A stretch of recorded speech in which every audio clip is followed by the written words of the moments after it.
Case. So let's look at case analysis. This is a very important spot you'll be in the exam hall. Because remember that what we will do is on the pre-seen, but the unseen can change a lot of things. So you must develop the ability to be able to analyze the unseen in the exam hall just by yourself. Just by yourself. So what are the things we look at in the analysis of the case? Number one, definitely you have to read the case thoroughly and frequently. You read the case thoroughly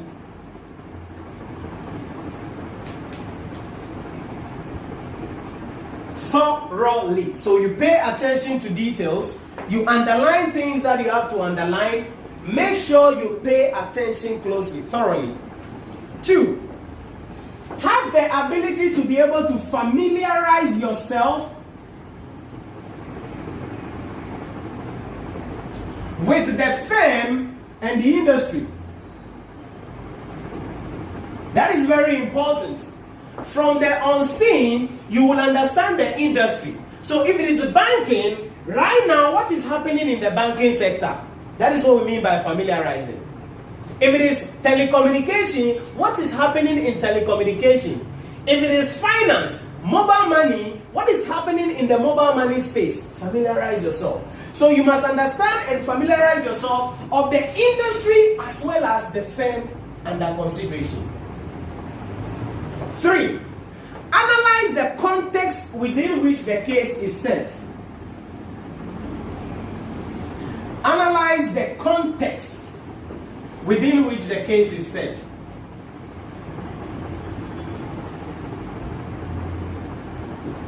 If there is anything that is going to punish you in the exam hall, it's context.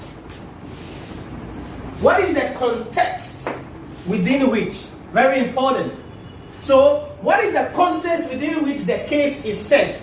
Is it set in the context of the business going out of business, or it is set in the context of the business starting out? Is it set in the context of changes of law, or text in the context of maybe new laws coming into place? So what is the context of the question? This is very important. This thing punishes a lot of people, especially Christians, when they are reading the Bible. Context. Very important. Context. Next one. Analyze the current position of the organization.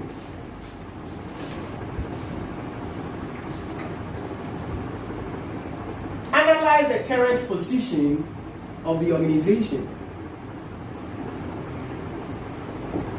When we say analyze the current position of the organization, it means tell us about the strategic position of the organization. Meaning, what is the place of the company in the industry, and what is the industry's place? So, meaning that you are going to look at opportunities that the business is exposed to.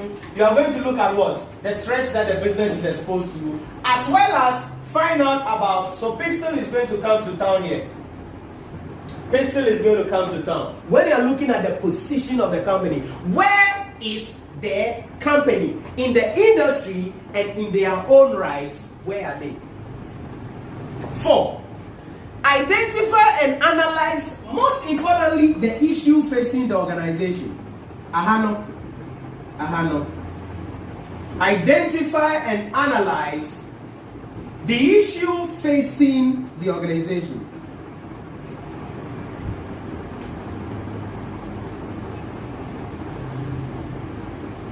Identify and analyze the issue facing the organization. So, what is the issue facing the organization?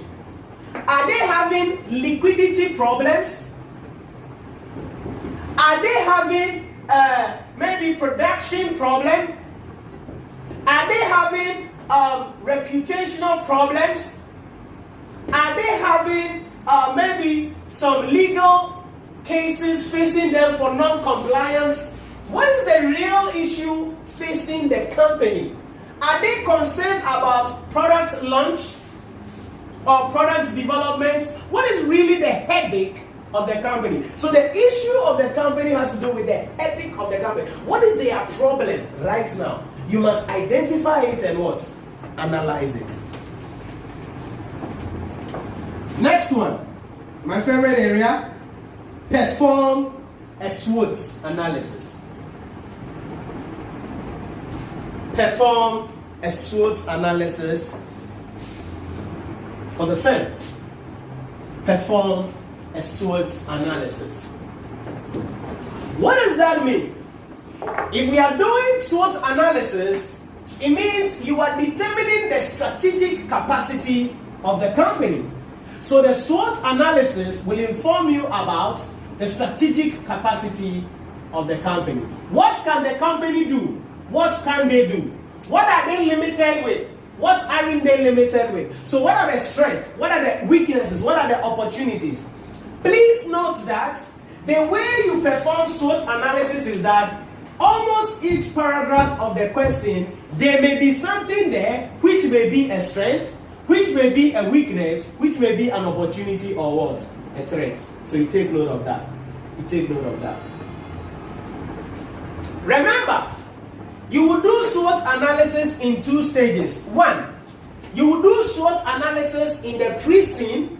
Then when you get to the exam or when you see the on-scene, you will also what? Further do the SWOT analysis. Because as I said, there could be an information in the on-scene that will change something you had already identified.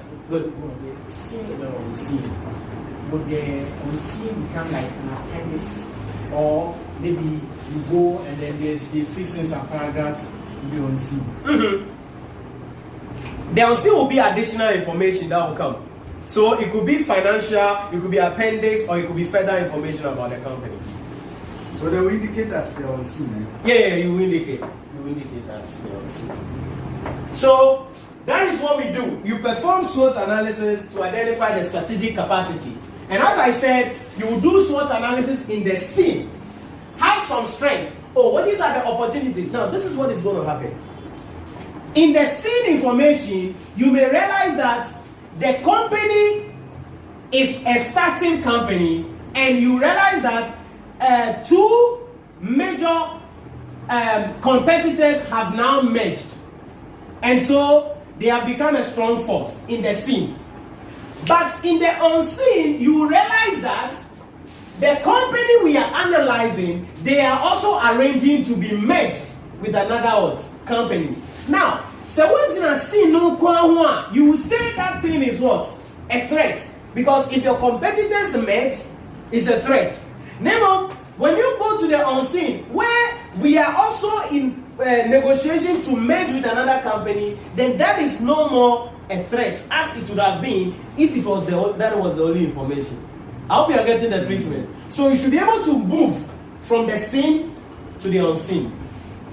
And some conclusion you may have in the scene may be destroyed when you get to the unseen. Next one. Identify key points and issues for the real exams. Identify key points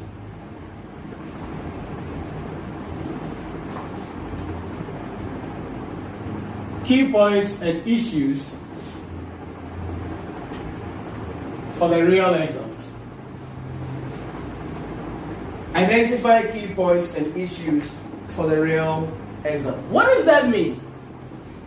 Based on the industry information, based on your SWOT analysis, based on your understanding, based on the context of the case, what do you think are the likely area that the examiner may be coming from?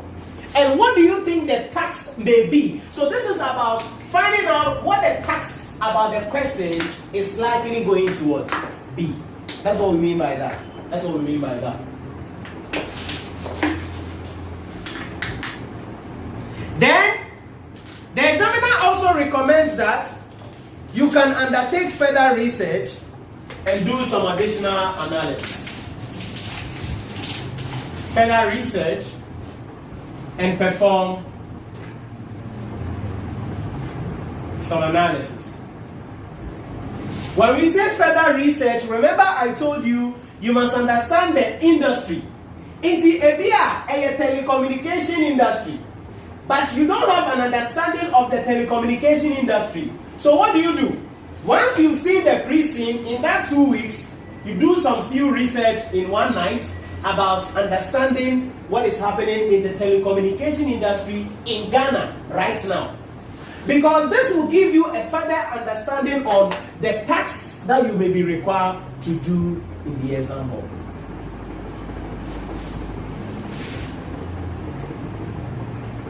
Next one, my favorite area. Do not confuse symptoms with causes. Do not confuse symptoms with causes. Do not confuse symptoms with causes. Now, what is the difference between symptoms and causes? Many students, when they are doing case analysis, they see symptoms and they are using it as causes. They see causes and they treat it as what? Symptoms. The examiner is saying that make sure you don't confuse yourself. What's the difference between symptoms and causes? You show you a sign, but it doesn't mean it's You've not given me the differences. What's the difference between symptoms and causes? Causes are like what really propel or what brings about something. Yeah. And the symptoms are the reactions that follows after the what kind of shows the thing is there. What shows the thing is there? Is what brings it. Okay. But then the symptom is what you see to indicate that thing is actually there. Happening. So symptoms are the signs. Causes are the events that leads to the signs. Yes. So if you are suffering from malaria and you're having feverish and headache, these are symptoms. But what causes the malaria is mosquito bite, but not just mosquito bite. Incompetent on your behalf to sleep under mosquito net. Why am I using incompetent here? Your ability of not sleeping under mosquito net, number one, that is a cause. Number two, you not sweeping the back of your house with the stinking gutters there, that is another cause. Are you getting the idea? So in the exam hall, be careful to distinguish between what? Symptoms and causes. A typical of this is going to be about governance.